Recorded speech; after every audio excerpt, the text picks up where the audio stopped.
Welcome to Binge Watchers, where we talk about the stories and characters we love and the shows they live in. My name is Ron, and let's talk about Stranger Things.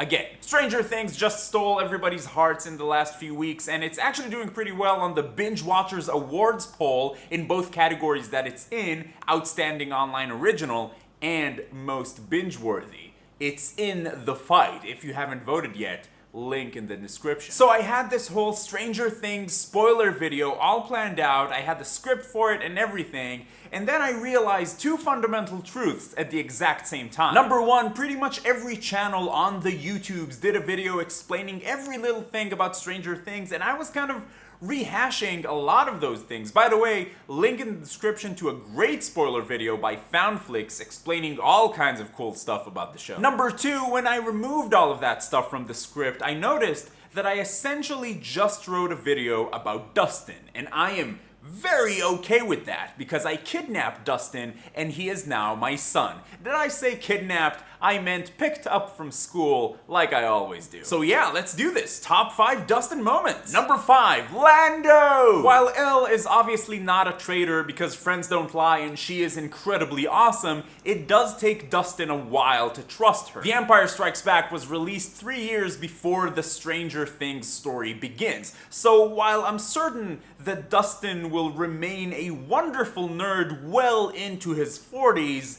it's still incredibly fresh in his mind. So Star Wars is a part of their lives. Pure, untainted Star Wars. So while Dustin does compare Elle to a Jedi at one point, he keeps throwing the Lando reference, the symbol of treachery. What I love about this is just how real this is for him. They talk about this just like anything else, just like they talk about D&D. They talk about it just like they would on anything else in real life. Number 4, anything about compasses. So it turns out the portal to the Upside Down disrupts the electromagnetic field.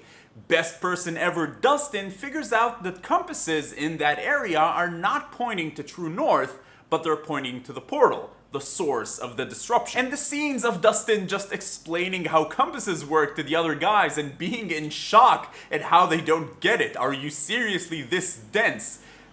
That's just priceless. My favorite part is when Lucas asks how long it's going to take to get there, and Dustin explains that compasses show direction, not distance, and that Lucas should really learn more about compasses. Number 3, the rule of law. Dustin is the most reasonable character in this entire show. He's probably more reasonable than most people. So when there's a conflict between Mike and Lucas, it's clear to future Nobel Peace Prize winner Dustin that according to the rules of the party, the unwritten rules of their friendship, that Mike pushed first, so he has to apologize. Conflict solved, simple as that. When Mike protests, Dustin simply says, this is not a discussion, this is the rule of law. And that's it, case closed. If everything worked like that, the world would be a better place. Basically what I'm saying is Dustin for president. Number 2, and I know this is cheating, but who cares, just all the references. The idea of explaining the world around us through the lens of the things we love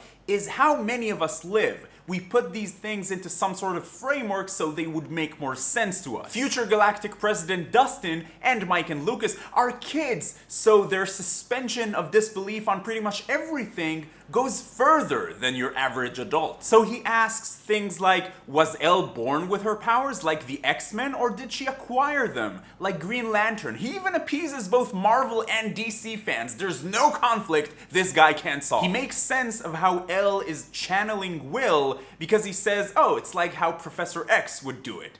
This world of references that he lives in is where a lot of us also live, so I love it. Number 1.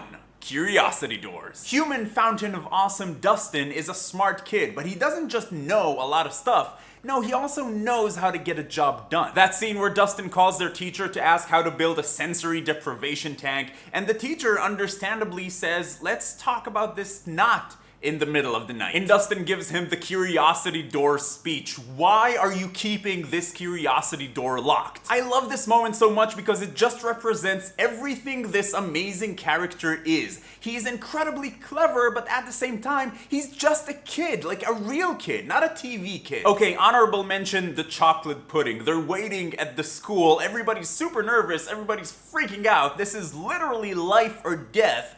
and future Doctor Who companion badass Dustin is just like, okay, I'm just gonna go get some chocolate pudding.